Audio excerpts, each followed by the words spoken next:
You know, it's so easy to treat our obedience to God like a percentage game.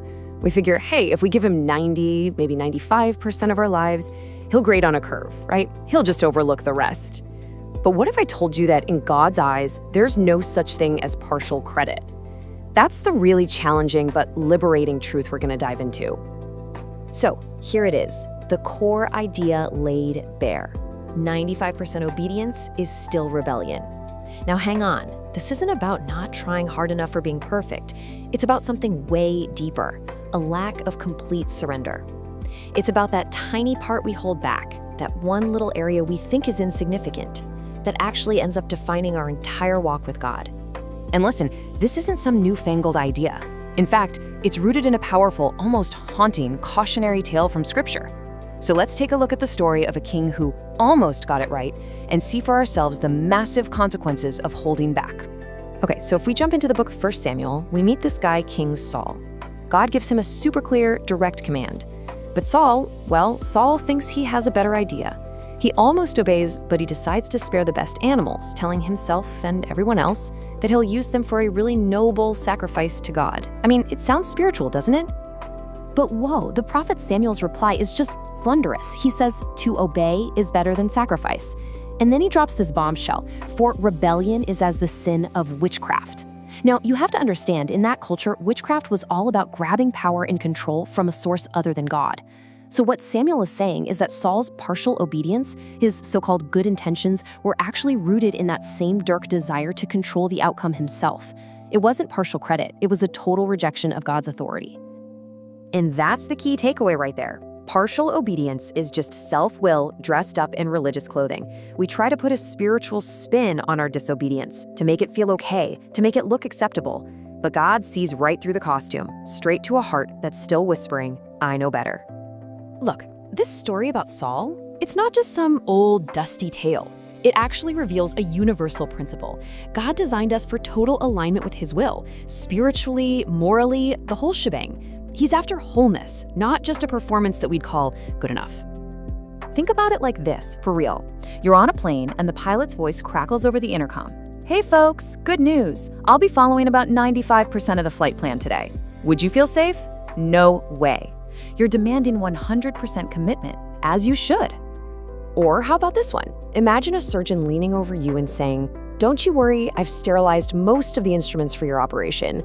All of a sudden, at that word most is absolutely terrifying. That feeling, that sense of absurdity and profound danger, that's what our partial obedience sounds like in heaven. And this is where we have to get something really, really clear. God isn't looking for a flawless performance. This isn't about perfectionism. He's looking for integrity, which literally means wholeness or undivided.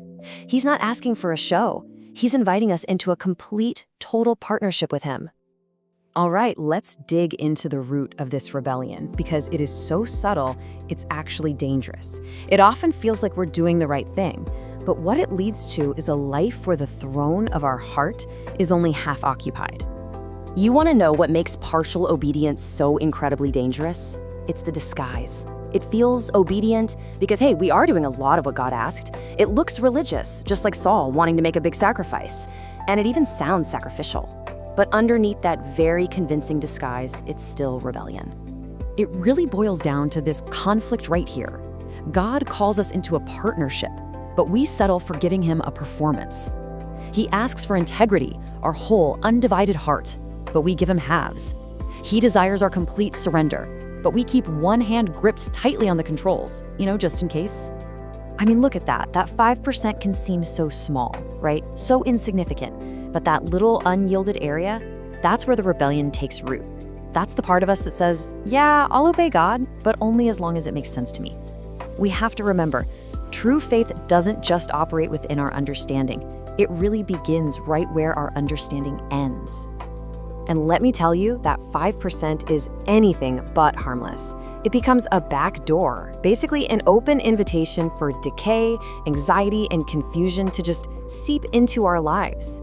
That tiny, unyielded territory is all it takes to weaken our spiritual authority and completely steal our peace. Okay, so if that's the problem, what in the world is the cure? Well, it's not to try harder or be more perfect. The answer is something much more profound, but at the same time, it's beautifully simple. Total surrender. Seriously, just let this sink in for a second. The cure isn't about white-knuckling it and trying harder in our own strength. It's about letting go, surrendering more deeply than we ever have before. It's a total shift from our exhausting human effort to this divine exchange, where we trade our need for control for His peace and His power. So what does this path to freedom actually look like? Well, first, it begins when we stop negotiating with God's commands. Then, second, we have to actively choose to trust His wisdom over our own. And finally, we surrender completely, not just 95%, but every last corner of our hearts. And listen to the incredible promise that's waiting on the other side of that surrender. The safest, most secure, most peace-filled place on this entire earth is right inside of total obedience to God. It's there that His peace just rushes in, and His power can finally flow unhindered through your life.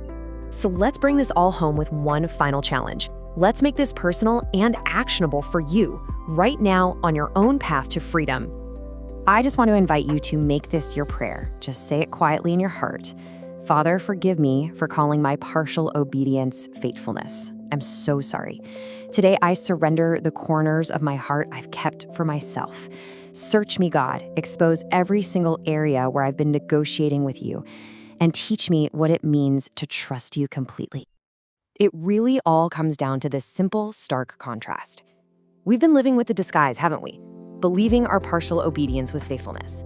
But the reality is that full obedience is where we find true freedom. Rebellion will always enslave you, but total surrender, that truly liberates you. So don't settle for 95%. Think about it. On the cross, He held nothing back for you. So give Him everything in return. Give Him all of it, and discover what it truly means to live whole.